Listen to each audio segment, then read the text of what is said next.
America अब भारत के सामने नई नई चुनौतियां खड़ी कर रहा है। बीते दिनों अमेरिका के द्वारा भारत का नाम स्पेशल 301 रिपोर्ट में शामिल कर आर्थिक प्रतिबंध लगाने की कोशिश की गई। तो वहीं इस बार बाइडेन प्रशासन ने भारत की अखंडता पर वार किया है। भारत को लेकर अमेरिका की एक ऐसी साजिश का खुलासा हुआ है जिसके जरिए भारत के टुकड़े करने की कोशिश की जा रही है।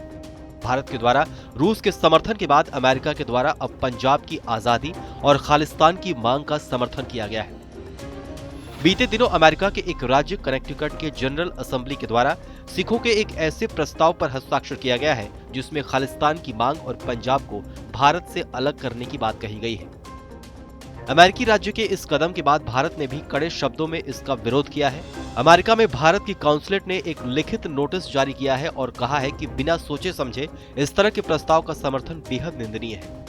कनेक्टिकट के द्वारा जिस प्रस्ताव पर साइन किया गया है उसमें भारत को तोड़ने की बात कही गई है। इतना ही नहीं, भारत के द्वारा यह भी साफ किया गया है कि भारत इस मुद्दे को अमेरिका के लॉ मेकर्स यानी केंद्र की बाइडेन प्रशासन के सामने उठाएगा। अब जरा इस बात को थोड़ा विस्तार से समझिए कि आखिर अमेरिका के द्वारा इस प्रस्ताव के समर्थन के बाद इतना बवाल क्यों मच रहा है। दरअसल अमेरिका में सिखों के द्वारा एक डिक्लेरेशन लाया गया जिस पर हस्ताक्षर करते हुए कनेक्टिकट ने कहा कि अमेरिकी स्टेट कनेक्टिकट 29 अप्रैल को एनिवर्सरी ऑफ सिख इंडिपेंडेंस के तौर पर मान्यता देता है। आपको बताएं तो खालिस्तान की मांग का समर्थन पाकिस्तान द्वारा समर्थित आतंकी समूहों के द्वारा किया जाता है। हालांकि यहाँ पर गौर करने वाली बात यह भी है कि इस वक्त खालिस्तान के समर्थन का आरोप केवल पाकिस्तान पर लगाया जाता है, लेकिन 1971 में भारत में इसको लेकर हिंसा जोरों पर थी। तब अमेरिकी खुफिया एजेंसी CIA ने भी बड़ी साजिश रचते हुए इस आग में घी डालने की कोशिश की। अमेरिका के द्वारा तब इस मुद्दे पर पाकिस्तान और खालिस्तानी आतंकियों का समर्थन किया गया था। ऐसे में एक बार फिर अमेरिका के द्वारा कहीं न कहीं इसी तरह की साजिश का समर्थन किया जा रहा है। अब जरा आपको खालिस्तान और इसको लेकर कुछ बेसिक बातों को बता देते हैं। पंजाब को लेकर अलग सिख देश की आवाज लगातार उठती रही है। 70 के दशक में खालिस्तान को लेकर कई चीजें हुई। 1971 में गजीत सिंह चौहान ने अमेरिका जाकर वहां के अखबार में खालिस्तान राष्ट्र के तौर पर एक पेज का विज्ञापन प्रकाशित करवाया और इस आंदोलन को मजबूत करने के लिए चंदा मांगा।